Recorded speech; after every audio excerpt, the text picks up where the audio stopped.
Hi, my name is Craig, and I want to talk a little bit about packet radio. I created a little device here to kind of upgrade this, what you're looking at, a Yaesu FT991. It has right now I added a Raspberry Pi to the side of it here, Raspberry Pi Zero specifically. The Raspberry Pi Zero isn't that interesting, but the software that we put on it is. Ultimately, what this Raspberry Pi does with the addition of a USB cable is turns this into a very capable packet radio. We'll talk about some of the things it can do right now. Make sure I can get this lined up right. So first of all, you notice this is on an APRS frequency. So the Raspberry Pi is controlling the radio from a cat perspective. It can do push to talk, change frequencies.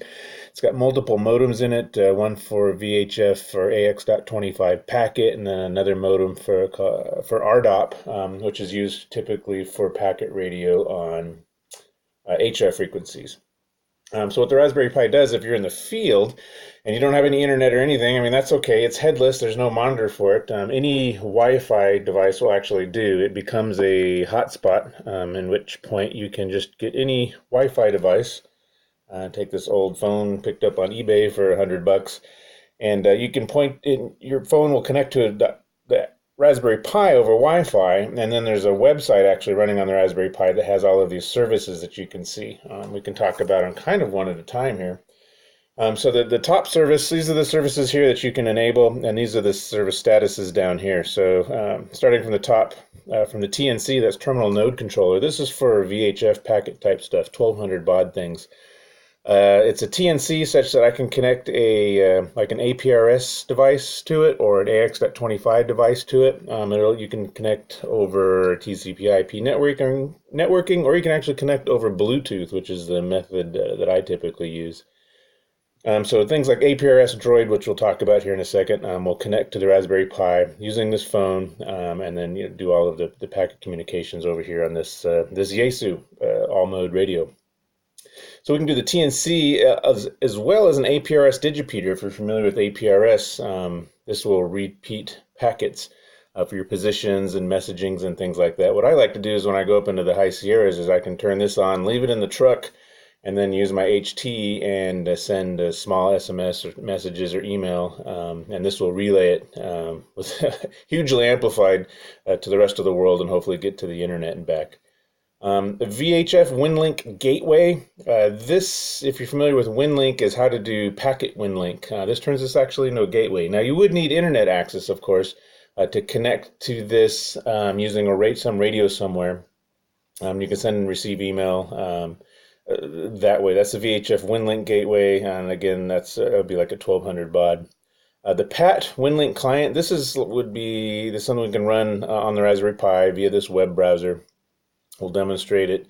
It is basically your inbox, your outbox, composing messages and doing connections and things like that. The RDOT modem, this is the HF modem. We talked about how there's an AX.25 modem.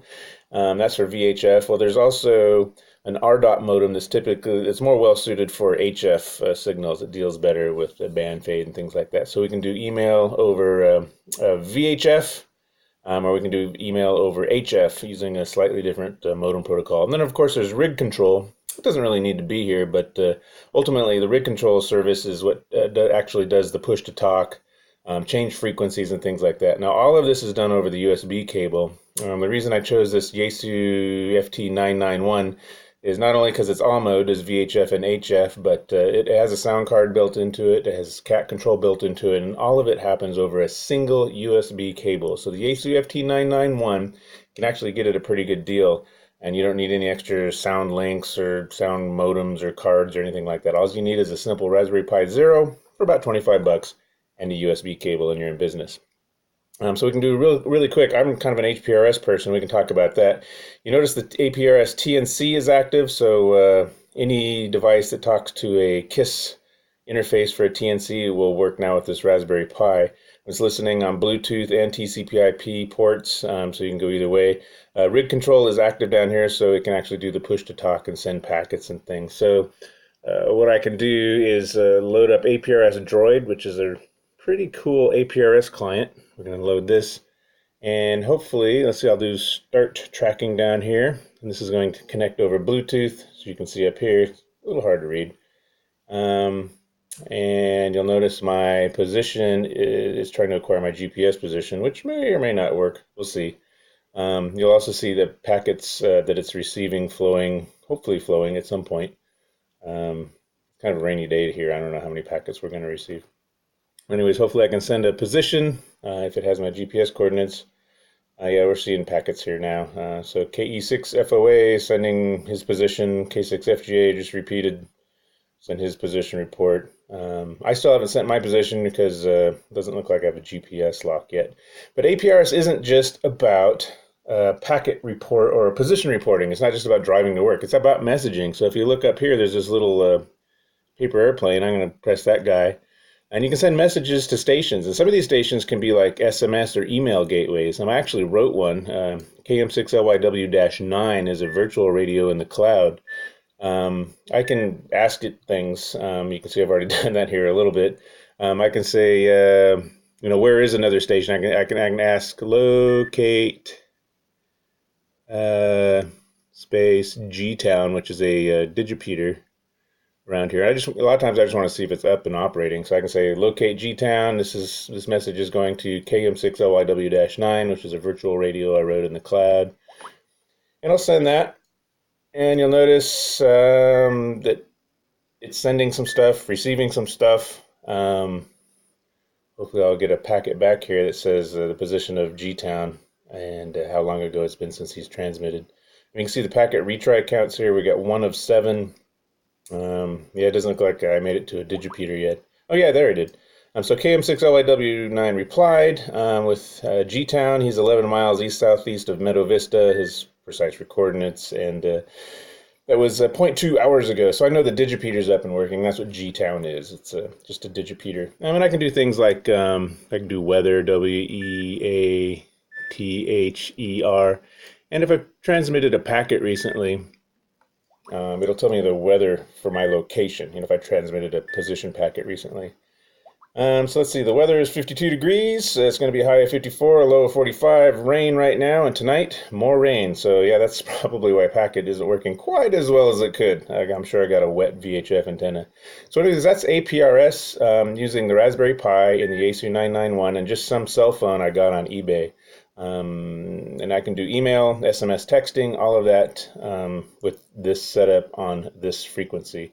Look up SMS GTE for messaging or SMS messaging, and also look up station called email-2 to send and receive email using APRS packet radio in this manner.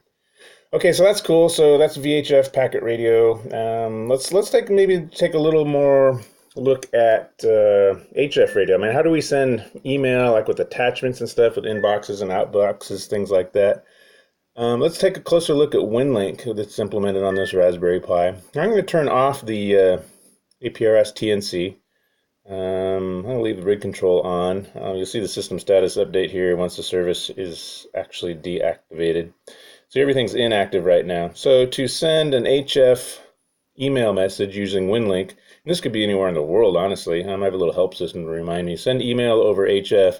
So basically, I'll turn on rig control, I'll turn on the RDOT modem, and start up the PAT client, which is our email client. So we'll start all of those. So let's see, let me go back and start the 3 that I just talked about. So I'm going to start the RDOT modem, rig control, and I'm going to start the PAT email interface.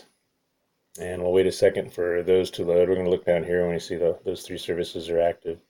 While I'm at it, I'm going to switch, while I'm waiting, I'm going to switch over to, let's see, I'm going to switch over to 40 meters. On the radio, what you see, we're at 7 megahertz now, using a simple dipole. I can hit refresh here. Services haven't activated. Let me try this again. I am going to start RDOT. Maybe I should start them a little slower. Let's start RDOT. You can see the web page is loading here. Takes a second. Okay, RDOT is now active. I'm going to start the rig control daemon, and the web page is loading. Again, this cell phone is talking to the Raspberry Pi that's stuck to the side of this radio over Wi-Fi. And I'm going to start the PAT client. there. This is, again, our inbox.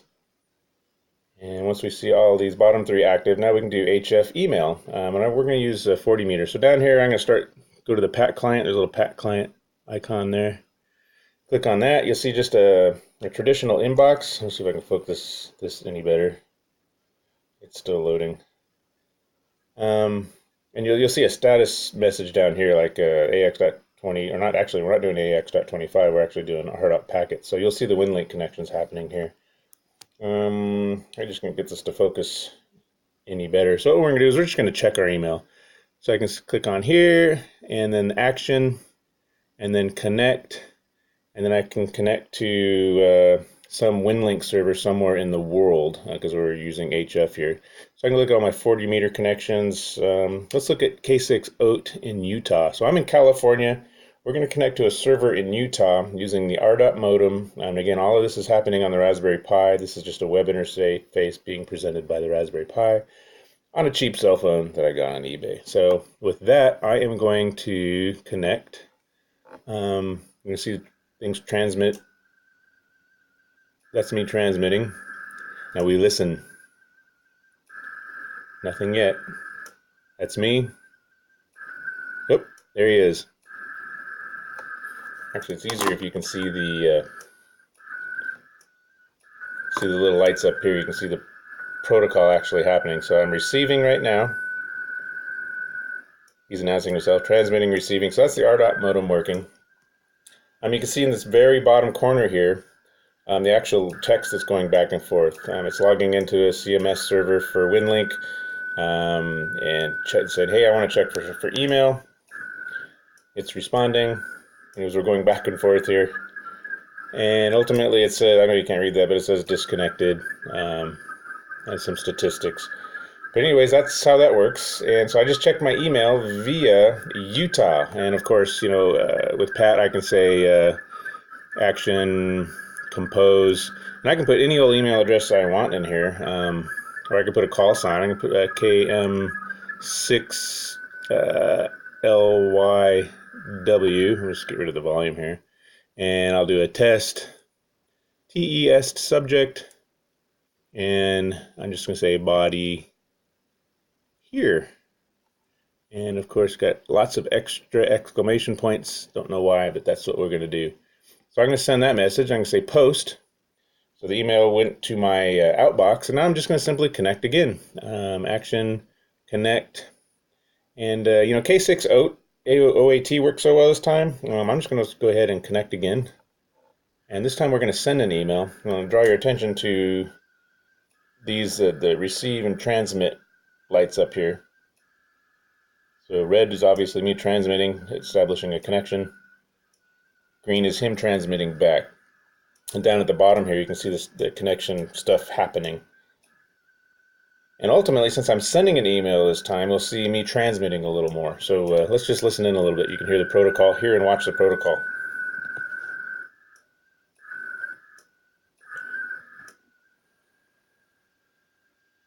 I'm sending a checksum right now. It's really hard to read, but that's what it says down there. And once it accepts the checksum, then I'll go ahead and transmit the actual message. Now, remember, this is about 300 baud. Your modem 20, 30 years ago was 56,000 baud. 56K modems, right? So this is extremely slow, but it does work, and this is essentially global. I've connected from California to Australia doing this. It's still sending checksums. It's going back and forth. Honestly don't know what it's doing. There's also a GUI client that you can actually log into this. This might be stuck in a cycle for a while. So for the sake of time, I might go ahead and end this guy. But anyways, that is the sum total of what this does. I'm going to turn this down while it's working. Again, it's really a cheap hardware solution if you consider an HF radio cheap. This is an FT991. Again, no special hardware or cables required other than a Raspberry Pi stuck to the side and a USB cable that goes into the back. Otherwise, I don't really have a way to distribute what we've done here with this software. This is kind of a proof of concept of what's possible. there's a lot of good channels out there that help you describe how to install each and every one of these services. If you want to do VNC, AX.25, that kind of stuff.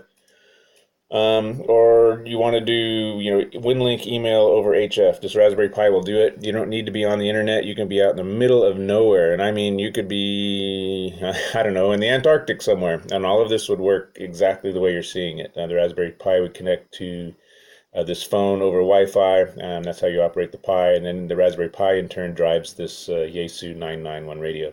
Anyways, that's how Packet and WinLink, APRS, and all that stuff works here on with a simple Raspberry Pi. Some great software that's out there. Go ahead and look it up. And a pretty capable radio. This is an all-mode radio. It doesn't just do HF. It's VHF, UHF, HF. That's kind of why I bought it. But it would work with other radios as long as it has some sort of USB interface for cat control and audio. That really simplifies the process. So very few wires. Anyways, this is Craig, KM6LYW. This is just a demonstration. I didn't know where to put this, but I thought I'd share it with somebody as to the possibilities of using a digital radio with the Raspberry Pi and just some cheap phone found on eBay. Again, Craig, KM6LYW.